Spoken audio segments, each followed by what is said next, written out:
What's up mga guys? Good day sa inyo. So, bidyong katatakutan na naman tayo for today's video.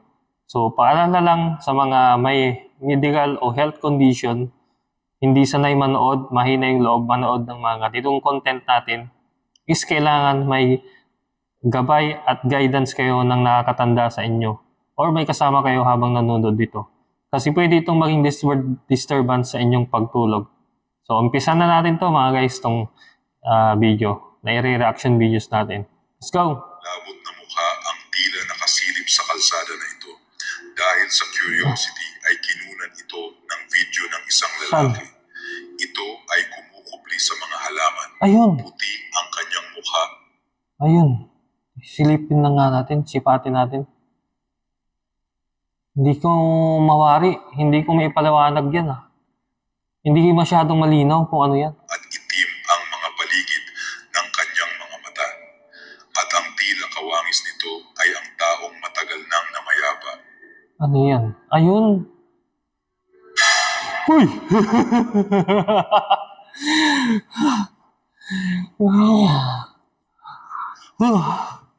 Teka lang, ulitin natin.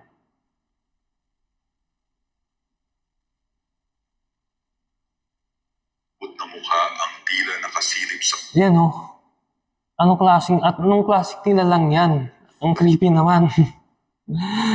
Hindi natin maipaliwanag. Ano lang siya, parang maskara ba? Naka-maskara ng puti. Tapos yung buhok niya is gulo-gulo. Buhaghag yung buhok niya. Hindi ko maipaliwanag sa inyo mga guys kung ano yan. kalsada na ito. Dahil sa curiosity, Namaya pa na raw yan. kinunan ito ng video ng isang lalaki. Ito ay kumukupli sa mga halaman. Puti ang kanyang mukha at itim ang mga paligid ng kanyang mga mata. At ang tila kawangis nito ay ang Nakakatakot. matagal nang Tapos sa poste lang nakatago. Oh! Yung nakakakilabot mga guys So, next clip na tayo. Habang nakaupo at nag-uusap naman ang dalawang magjowa na ito. Hindi malilimutan ang kanilang karanasan matapos makuhanan ng CCTV ang CCTV footage, camera. CCTV video footage. May nakita sila may naramdaman sila, napansin. Agad silang napatakbo Ayun. nang makita nila ng harap-harapan ang kakaibang nilalang. Agad silang napatakbo nang makita nila ng harap-harapan Anong klaseng nilalang ang yun? kakaibang nilalang. Mga ay payat, gusto yung lang mga parang payat na payat at payat yung braso at parang buto lang. Anong klaseng nilalang kaya yan? What is a creatures? What creatures that? kawangis nito ang isang alien. Pero Alien hati ba yan? ang opinyon ng mga tao. Pero kayo na lamang ang humusga sa video ito. Takot na takot. Yun yung nag-a-appear nakakagulat Ang creepy. So yun, yung last clip na yun, parang hindi ka paniwala Kasi itsura ng alien parang edited. Pero sa inyo, kung anong opinion nyo dun mga guys, next clip na tayo. Naman ang babae na ito sa kanyang nakita. Agad na kinunan ito Ala, ng nasa video. puno. Makikita ang animoy isang duwende na nasa puno. Ginagalaw-galaw nito ang kanyang dalawang paa na parang isang paslit na naglalaro.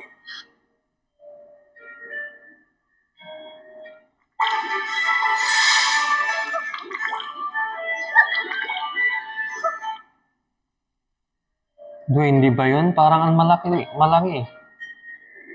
Nakakapangilabot naman ang nilalang na ito. Mistulang unggoy ito na naglalambitin. Yun na naman Maraming Yung mata nila parang umiilaw talaga mga guys. Parang mabangis na hayop Kakaiba tong mga to. Nilalang na mga to. nagsasabi na nantritrip lamang siya. Pero yung mata May mga nagsasabi na siya ay totoong mangkukulam at kampo ng kadiliman. Ang hindi alam ng nagbi-video, Nagbabagay yung mata niya eh. lamang ito para lantakan siya. Isang lalaki na Yung nakabitin na yun, parang mabangis na hayop yung mata eh. Kasi nagbabagay, yung umiilaw yung mata niya habang nailawan. Kasi pag tao yun, pagka nailawan mo, hindi ganun yung kulay eh. Yun kasi pulang-pula eh. Next clip na tayo. ang halos mangiyak-ngiyak sa nasaksihan niya. Sa kanyang bahay ay may masamang espiritu Sa bahay ah. kita ng harap-harapan. Ayun oh. Babae. Anong salita yan? Middle East?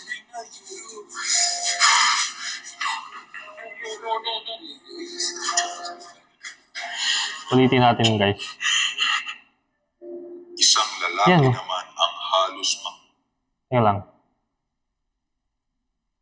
na nantritrip lang nang nagbi-video. Pumosisyon lamang ito para lang. Isang lalaki naman Yun oh. Itim na mahaba yung buhok na hindi natin maipaliwanag kung anong klaseng nilalang yan. Basta itim lang siya na mahaba yung buhok. Anong klaseng nilalang yan? halos mangiyak-ngiyak Black lady ang tawag sa atin yan eh. sa kanyang bahay ay may masamang espiritu. Sa bahay pa, nakakatakot yan. Ang creepy.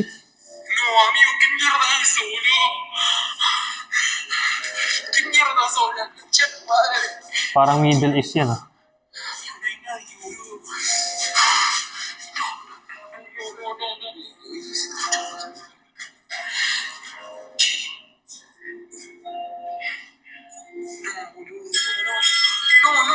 No, nagpapagalaw siya ng mga bagay-bagay. Nasa likod mo na! Nasa likod mo na, brother! Naging agresibo ang masamang espiritu, subalit bigla naman itong naglaho ng parang bula. Ang creepy niyan.